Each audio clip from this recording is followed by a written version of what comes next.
My name is Dan Hawks. I worked at this museum for 5 years, from fall of 2016 to the end of 2021 as the lead collections assistant. So I have some familiarity with the building and its contents. The topic this evening was something that was generated by AI because I couldn't figure out how to describe it, but it came out reasonably well. And so really what I'm going to try to talk about tonight are the very initial efforts up to the point where we actually had a museum, and all the twists and turns and false starts, and who some of the players were.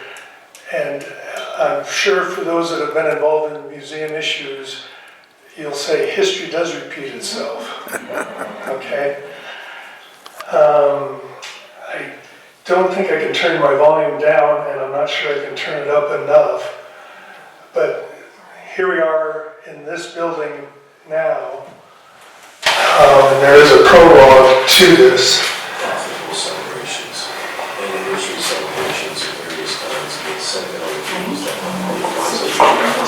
can be made to weld the members of the community into a potent force of uplift.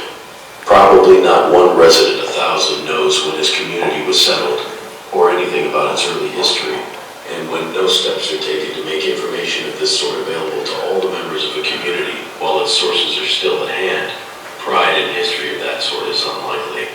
Old settlers of the files of old newspapers, as well as county histories, contain bits of local history that, if compiled and made accessible to citizens of the community, will add to the individuality of the place and give character to the sentiments and policies of its people.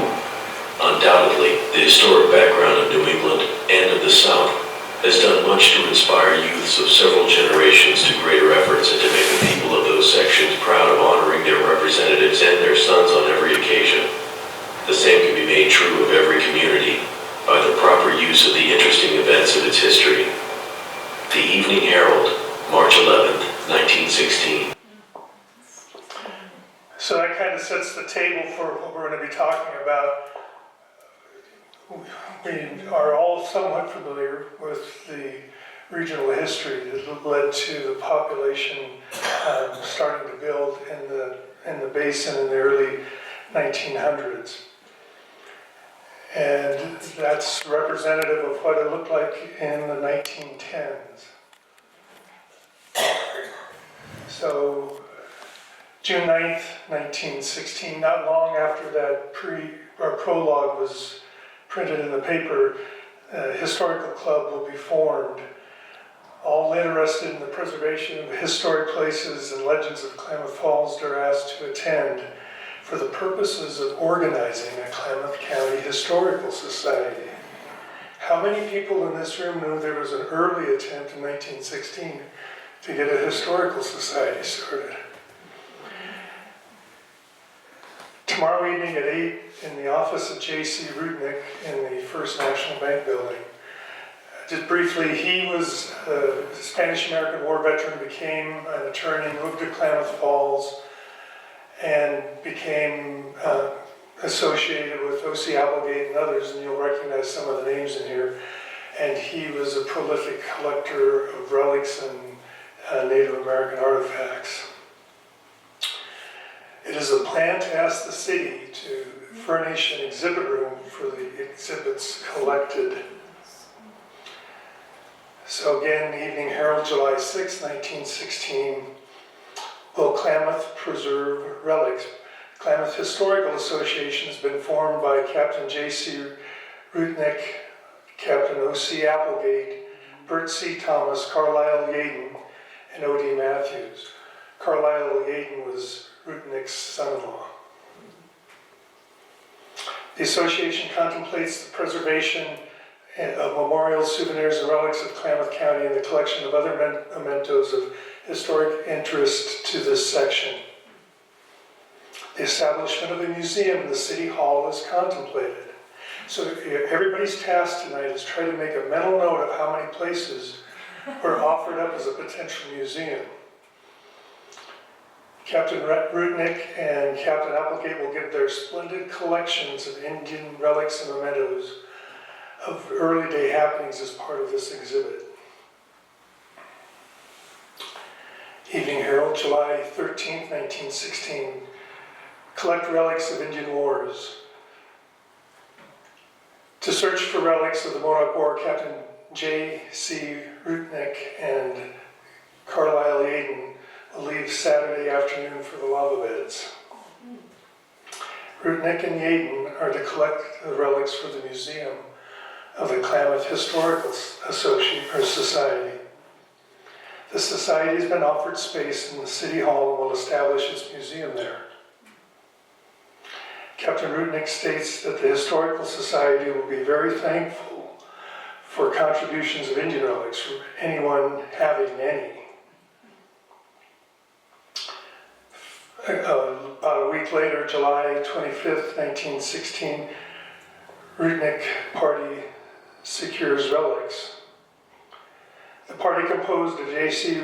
Rutnick, George Snyder, and A.C. Yaden of the city, and Floyd Brandenburg of Merrill, who left, and this is a misprint, August 15th, it would have been July 15th, returned Sunday from their trip to Tule Lake, the peninsula, and lava beds.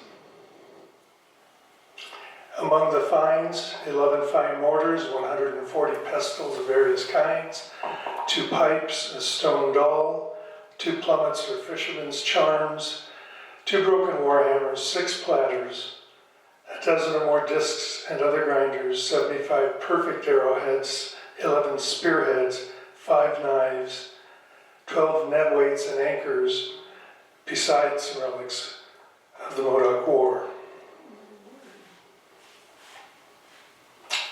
And this magnanimity stood out to me. Each member of the party will give the Klamath Historical Association for its collection a few perfect pieces of his find, and the remainder will become part of Captain Rutnick's collection.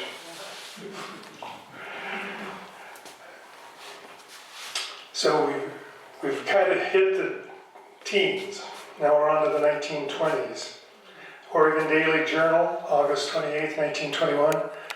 Oregon Wonders described. Horner sees great future. Professor J.B. Horner of the Department of History at Oregon Agriculture College was impressed by many things during his brief stay in Klamath Falls. He reviewed Indian curio collection of J.C. Rutnick, which he pronounced the most complete of its kind in the Northwest.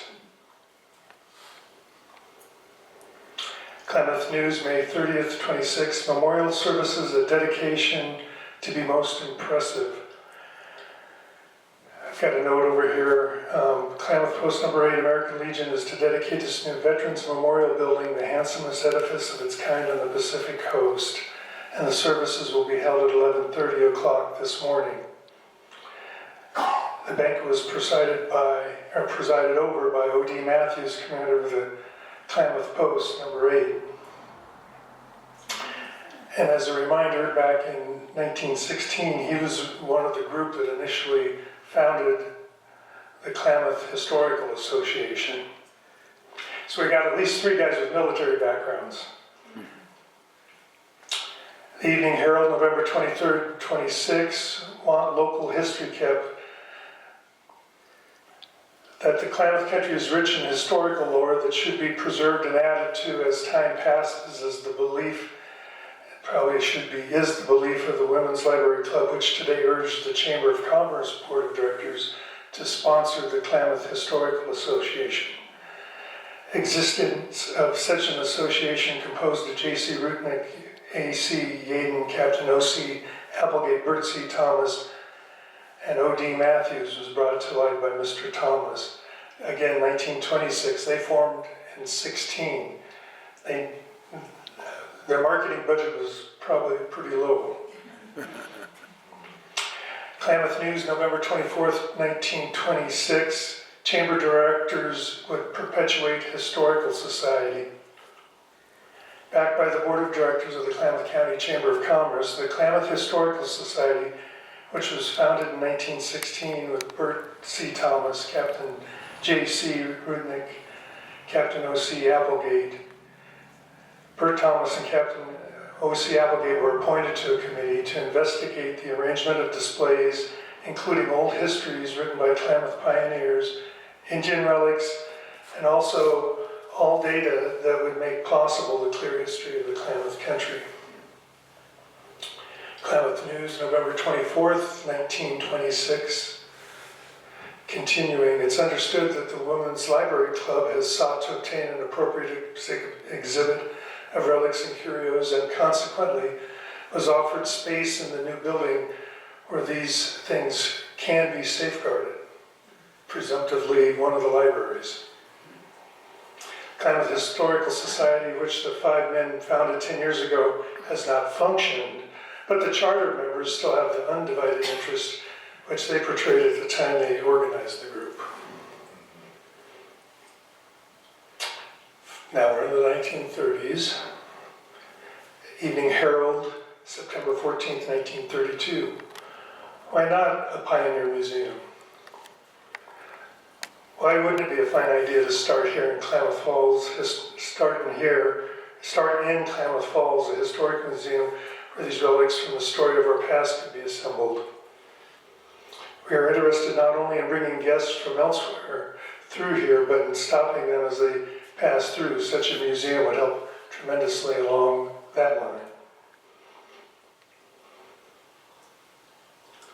It would be of enormous interest to our own people. It would be a great value to future generations. Why not be giving some thought now to such an enterprise? Followed up on August 24th, 1933 with another editorial. Klamath Falls is to have a fine new armory building, of which we shall be exceedingly proud. Here's a suggestion. Why not set aside 2 or 3 rooms in the new armory for a Southern Oregon Historical Museum? In the past, we've had no place for the housing and care of such a collection. The new armory would provide such a place. March 2nd, 1937. More than 2 decades now since Rudnick and Applegate and others got together. Pioneer Memorial Building proposed to house museum. Further plans for the establishment of the museum for the storing and exhibition of pioneer relics was shaped at a meeting of the Klamath County Historical Association held Saturday with Chairman E.W. and I want to say Vanis in charge. Continuing, Vanis will appoint a committee to arrange for the museum. It will probably be located in Moore Park. A committee of members for each section of the basin are to collect relics of local historic interest to be placed in the museum.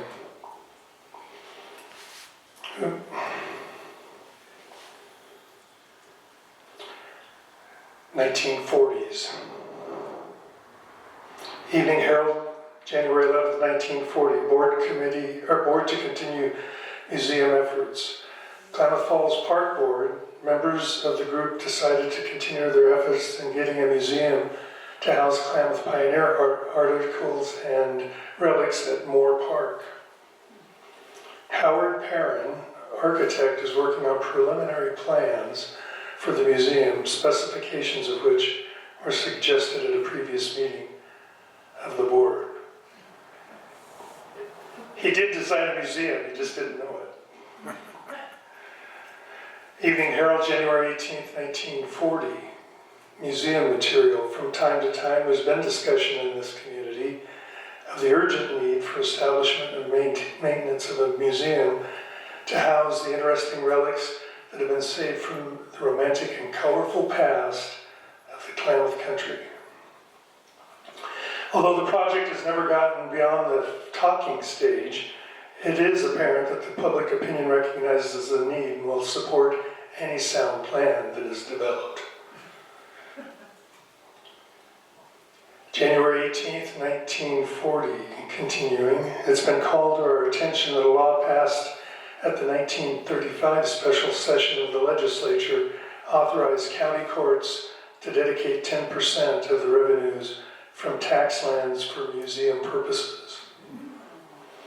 It's something that deserves consideration for the Klamath County authorities and the interested groups. Evening Herald, January 31st, 1940, City Park Board studies museum.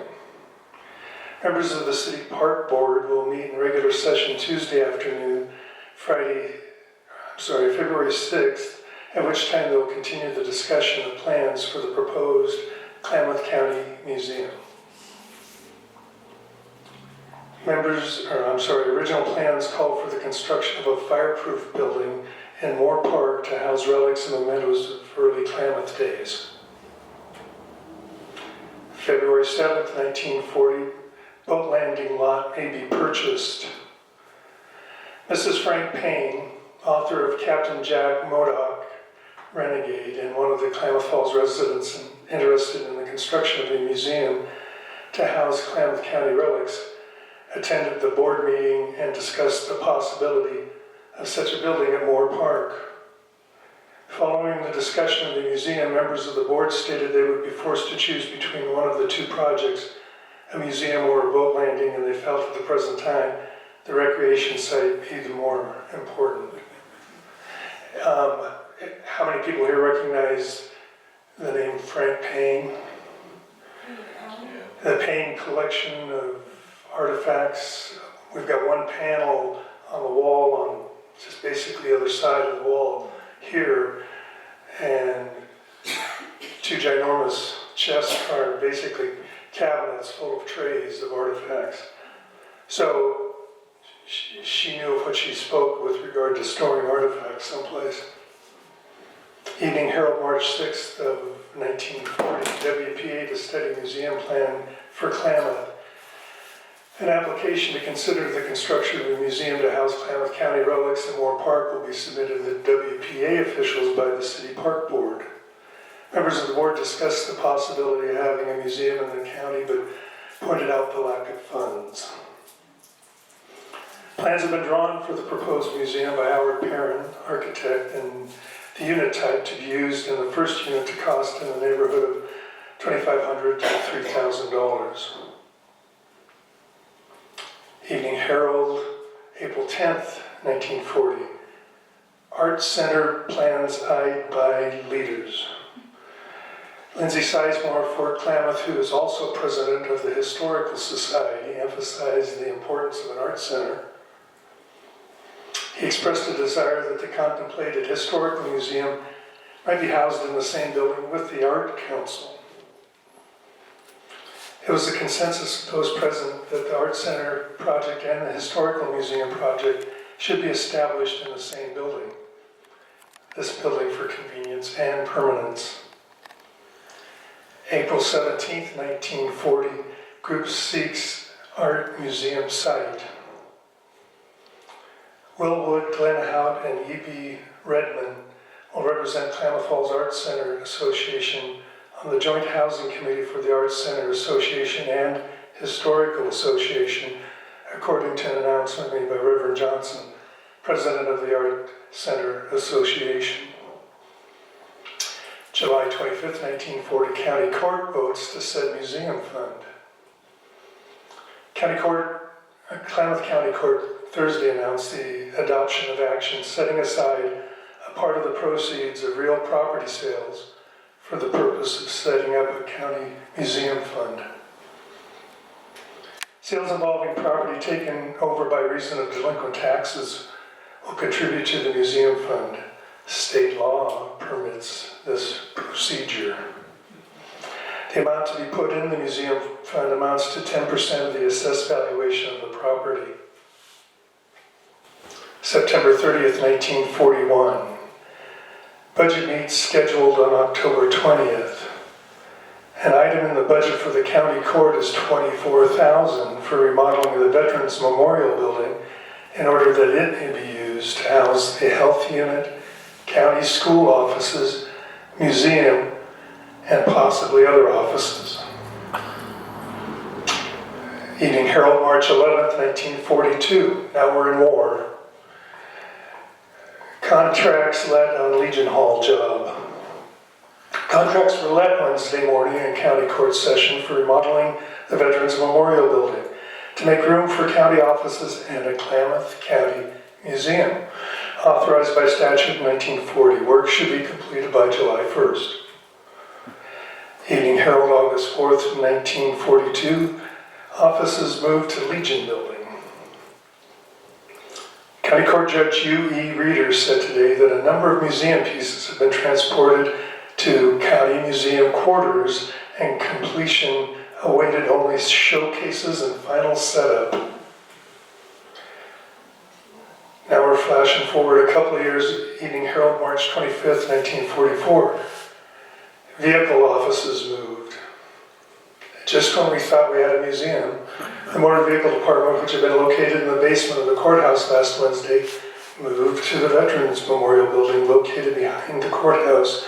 The new office is in the old museum location.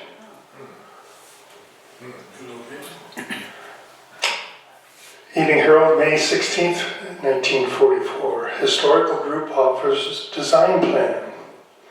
Numerous persons of this community have been viewing with alarm the loss through carelessness and indifference of valuable old artifacts, all having a historical value to the country. There was organized in 1943 the Klamath County Historical Society, the real one, affiliated with Oregon Historical Society. The board of directors invite public competition in designing an emblem for the society that should center around local Indian culture and pioneer motifs. So the original icon on the back of all the echoes with the rifle and the arrow was the one that was selected. Mrs. Duncan will head history group, Herald News, December 1st, 1945. The Klamath County Historical Society met November 27th in the courthouse. Annual election of officers were held at that time. Officers elected for the upcoming year were Mrs. Willard Duncan, President, Mrs. E.K. Loosley, Vice President, and Mrs. Kenneth McLeod, Secretary Treasurer. Mrs. Kenneth McLeod was J.C. Rudnick's daughter. She was married to Kenneth McLeod, who was the Historical Society president in 1948. The number of museum pieces available for a public museum was enlarged through gifts. Evening Herald, January 17th, 1946. 5 named to direct museum.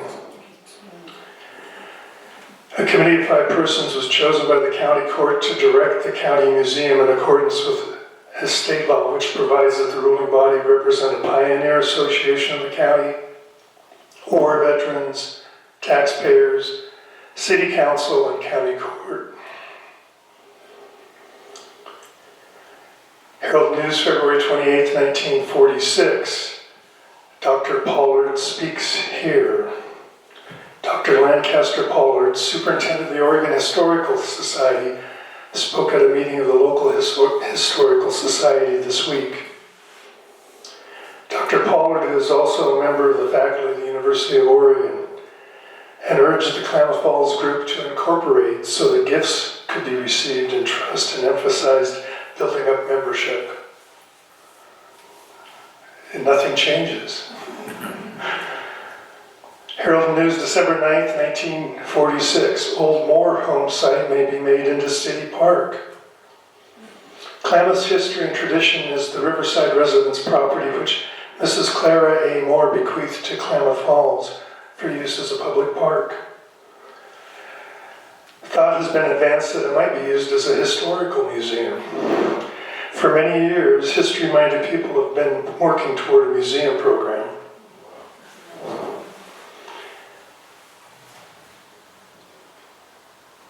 It thus appears possible to move ahead now toward a full-fledged Klamath Museum. Herald News, Friday, May 23, 1947. Historians seek building. The Society is anxious to find an exhibit building in which to display historical items that have been donated and are now in storage. The building to be used until a museum can be constructed. Herald News, June 2nd, 1947. Senate Bill 376 to be talked here. The attitude of the community towards Senate Bill 376 and whether it should be put on the October ballot will be discussed at the meeting by members of the Klamath County Museum Commission and the Klamath Historical Society. Consideration of the possible use of the county museum's rooms in the Veterans Memorial Building for exhibiting historical material on hand now. Appointment of a person to be on duty in the rooms will be director of the museum and historical library. June 5th, 1947, Herald News Museum Group talks Senate Bill 376 and meet building sought.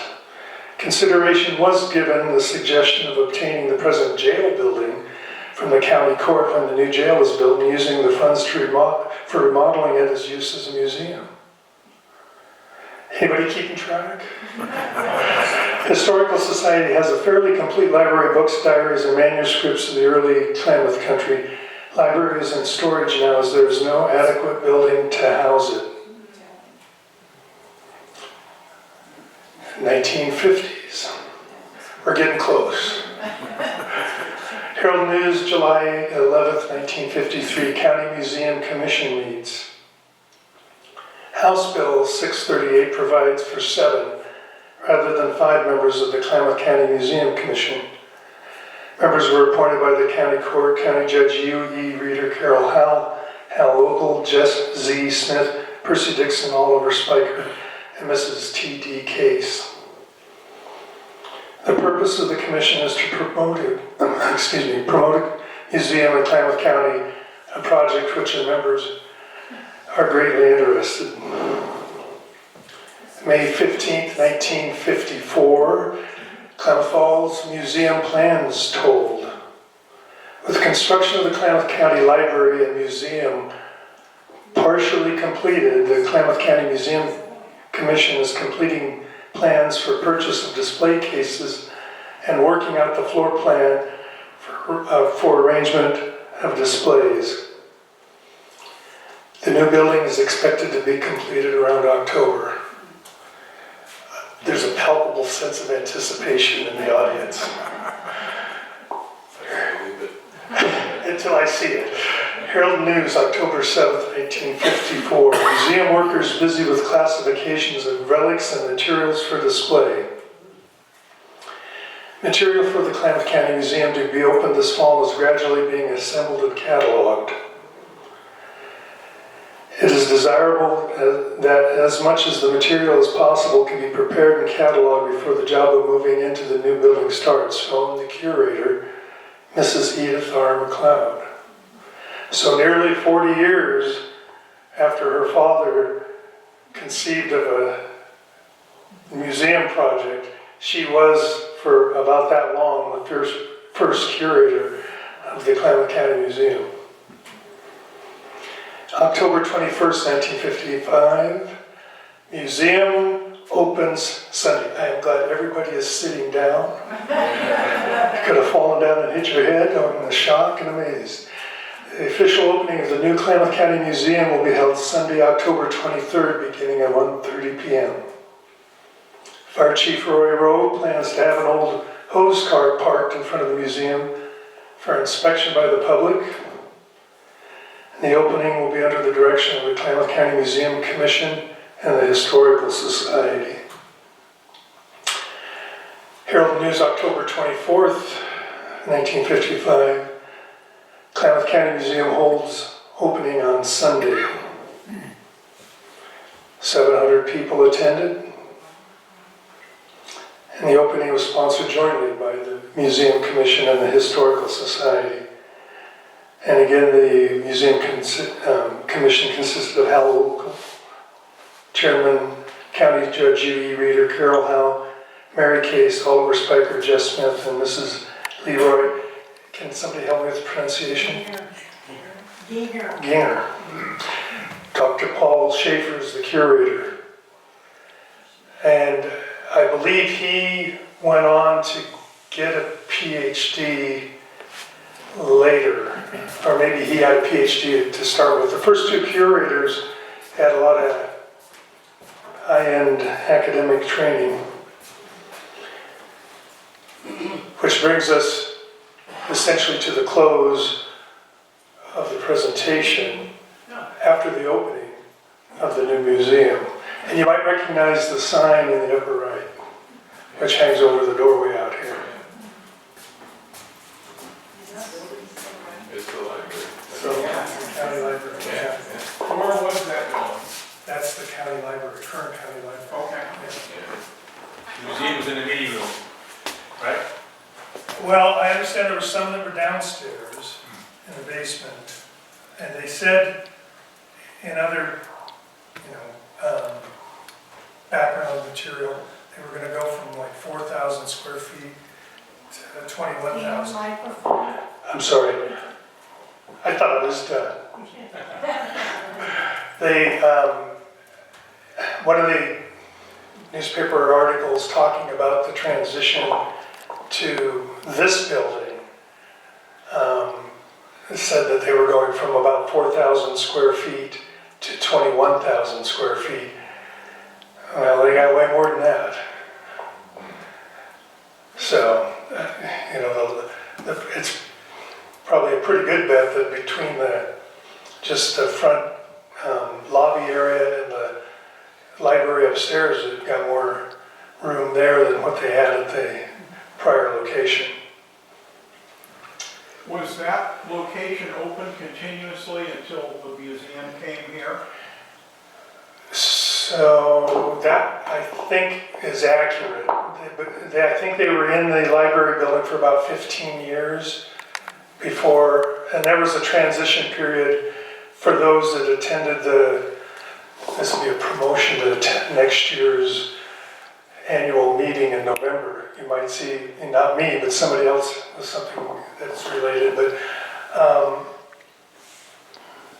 there was a big volunteer effort to disassemble grandstands and frame up and build exhibit cases. And so it took a little bit of time from the time the county acquired full ownership of the building from the city till the time that they could move in. So I believe it had to have been, at the library until they got finished here and then could just move everything over. There are probably people here that remember that.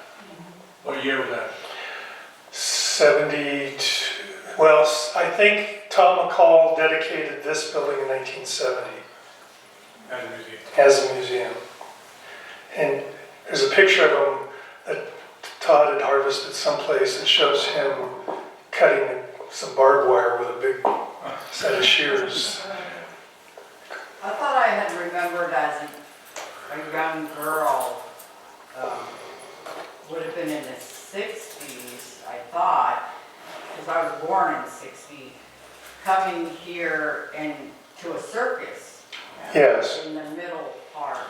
Yeah, there's a lot of photographs in the museum collection because the floor was built, the whole building was built for military purposes, and they would actually bring military vehicles in through a side door on the opposite side of the building. That was the ingress and egress for the elephants. Yeah. I remember seeing an elephant. Yeah, there's photos of. I come in now and looking, wow, I'll put it here. If you come in at any time, you can wander around the front part of the museum at no charge, and there's a little nook that used to be a pump room for the elevator, and they've got an exhibit just about. I remember being up high looking down. Yeah. So most of that second story stuff is blocked off. There's a research library and there's materials stored up there, but that's many of the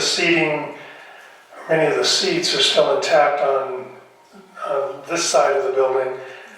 The other side is pretty much occupied by washing machines right now. But I've heard a rumor. I won't share it, but I have heard a rumor. Anyway. Did anybody learn anything new tonight? Oh, yeah. It's like Groundhog Day. Yeah. So, were people just donating material this whole time, waiting for the building and the store? Well, that's the impression I'm left with. there's a couple of things as a postscript that I don't want to get into it too much, but the McLeods had artifacts, her father had artifacts, all of those got liquidated, probably through an estate. But clearly that was a significant representation of the history of this area. And early 90s, I believe, it came to the tribe's attention that this was being offered up, this collection was being offered up for sale. And the only thing that prevented them from buying it was $500,000 at a time when they didn't have that kind of resource. And it was through contributions from the Went Family Foundation and other folks in the community, and probably across the region and state, that allowed them to raise the money and purchase that collection back. So it gives, you see the stuff early on. If you got anything, give it to J.C. Rudnick, He probably got tired of waiting on a museum, and, he aged out in all likelihood. And his daughter and son-in-law ended up with it, and then she died fairly young. And he was found, Kenneth McLeod was found dead in his apartment by a housekeeper. And so it was, I understand, family members that were looking to have the collection appraised in, the early 90s. It probably wasn't the original intent, but. Yeah, well. Anyway, Carol. Dan, you mentioned early pioneer histories. Are they here? I don't know. That would be a thing to look for, certainly. So there's, they're on the east end of the library, there's cabinets, and as close as we've come is that they've got a typewritten index of what's in there. I typed it. But then, if you don't remember, But I don't remember seeing it. yeah, Shari Brennan and Susan Rambo went through the whole Mary Case collection that's in a separate cabinet. And I don't know if there was stuff in there. I don't ever remember stumbling across any of that. But that doesn't mean, there's other things in the vault that, in the 5 years I was here, I stumbled, I maybe opened, there was a safe that you couldn't lock, I opened up and there was another safe inside there.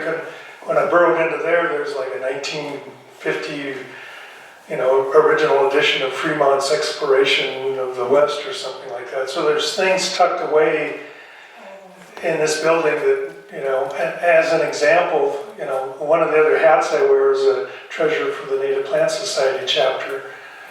And I was up there and I was looking for something, and I came across two of Elmer Applegate's original records of plant collections. The oldest date in there is 1896, and he was an interpretive naturalist up at Crater Lake, and wrote the first, plant guides for Crater Lake and lava beds. And we've got not only those two ledgers, but we have one book of field sketches that he did. And he also was the honorary director of the Stanford Herbarium at Stanford University for 12 years. So I've already kind of put the word out to, the native plant folks that someday, when I slow down, I will get all those scanned in and get those to the OSU Herbarium and to Stanford. Because a lot of the stuff early was when he was a student doing botanical collections in California, and he's got records of all of that. But you didn't see any of these old reminiscences moved into the climate control room? They could easily be there. If they are there, they will be in past perfect, and then we can search for them. But you again, have to know the names. well, probably there would be a descriptor like pioneer, oral history or something like that, or, you know, early settler. There'd be a combination of ways you could search for it and try to winnow it down. I was doing a thing for the Shaw Historical Library because we're working on a new journal. That's another story. But the topic this year is Crater Lake because next year, 2027, will be the 125th anniversary of its designation as a national park. So I went up there and I was looking for photos of Crater Lake, and I got Crater Lake Creamery, and so I had to be a little more creative to try to narrow that down when I was in the database. But we've got a lot of Crater Lake photos, oddly enough. Thank you. Anything else? Thanks a lot, man. Yeah. I had such an abbreviated presentation, I couldn't get my arms around all of it. So. Well, thanks for coming, and if you need to be on the mailing list, it's over here. And we'll see you next month when Moss Driscoll is going to talk about early irrigation systems before the current plans that were way up north where Agency Lake is now. He'll be talking about some of the personalities involved and what happened to those early systems. So that's next month. Thank you. And just coincidentally, I looked on Facebook today and saw a post by the Klamath tribe. Patagonia had come out with one of their media people and worked with the tribe to look at some of the restoration work that's going on in that same area now. And the title of the article is The Everglades of the West.